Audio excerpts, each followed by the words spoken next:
Dans cette vidéo, nous allons vous présenter quelques petits conseils et bonnes pratiques par rapport à vos présentations.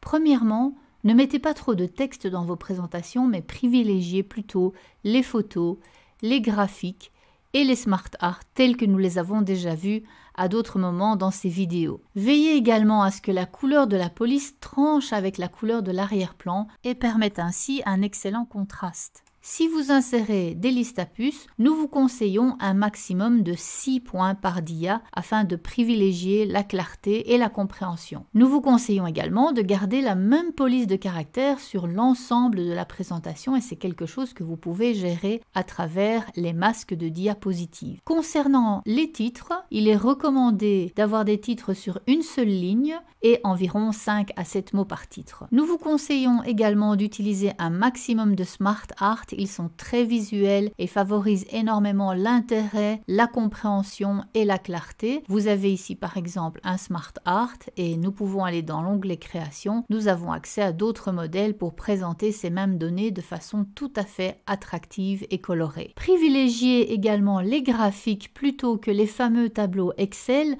On voit bien trop souvent dans les présentations des tableaux qui sont surchargés, remplis de données et complètement illisibles. Ils n'apportent rien à la présentation que vous êtes en train de faire. Donc privilégiez les graphiques, d'autant plus que nous verrons dans un instant que nous pouvons les animer. Et si au cas où vous devez vraiment insérer un tableau, eh bien choisissez-le simple, clair et épuré. Au niveau des animations, vous l'aurez compris, pas trop d'animations bien évidemment, à part sur des éléments particuliers comme ce graphique qui est un élément que l'on veut mettre en valeur, où là on pourra aller dans l'onglet animation, choisir une animation et éventuellement grâce aux options d'effet, faire arriver les éléments progressivement sur la dia. En ce qui concerne les transitions, là aussi choisissez quelque chose d'assez doux, parce que les transitions peuvent s'avérer parfois extrêmement fatigantes. Je vais vous montrer un exemple ici. Si nous choisissons par exemple ondulation ou alvéole ou paillettes par exemple, eh bien nous allons avoir des transitions qui à la longue finiraient par lasser un tout petit peu notre public. Donc voici à peu près à quoi ça ressemble. Si vous mettez ça à chacune de vos dias, évidemment, vous allez détourner l'intérêt par rapport à votre sujet, ce qui est quand même l'élément principal de votre présentation. Encore un dernier petit point pour les transitions. Vous pouvez bien sûr appliquer les mêmes transitions